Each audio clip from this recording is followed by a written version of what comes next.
အသက်ကြီးလာတဲ့အခါဦးစားမင်းစာရှိမထားရင်တောကများရမယ်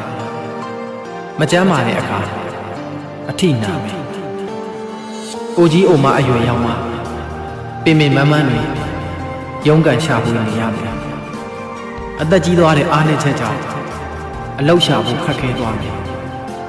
အလောက်တစ်ခုကနေအလောက်တစ်ခုကိုပြောင်းတာဝန်ကြီးသွားမယ်လုပ်ငန်းရှင်ကြည်ဘူးအောင်လုံနိုင်ပါလေတဲ့ဆိုတဲ့အကြောင်းကိုသိအောင်ပို့ပြီးရုန်းကန်ပြရမယ်ငယ်ရွယ်သူတွေရဲ့စိတ်တိုင်းမကြတာငေါက်တာမန္တာတွေလည်းခံရမယ်ငယ်ရွယ်သူတွေထပ်ပို့ပြီးမောပန်းထက်လာတယ်ခန္ဓာကိုယ်ကြိုက်ခဲနာခြင်းပင်ပန်းမှုကိုလည်းပုံမှန်တတ်ပို့ပြီးခံစားလာရမယ်ငယ်ရွယ်နှုတ်ပြခြင်းဆိုတဲ့အရှိန်ဟာဘလောက်ထိတန်ဖိုးကြီးလိုက်ပါလဲတန်ဖိုးရှိအသုံးမရှာတတ်သူတွေရဲ့လက်ထဲမှာ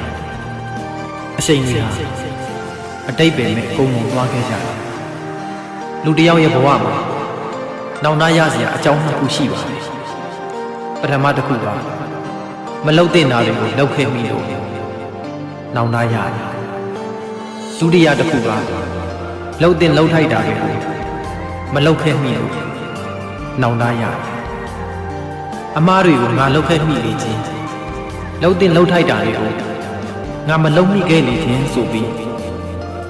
ကိုအပြစ်တွေတင်ရတတ်ပါတယ်သူများကိုခွင့်မလုံနိုင်တာကကိုယ်စိတ်မငြင်းချက်သေးလို့ဆိုပြီးဖြေသားနိုင်ရင်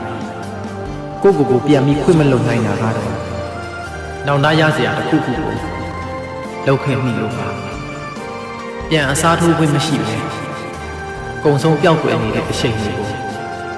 တန်ဖိုးရှိစွာနဲ့အတုံးချနိုင်ကြပါစေ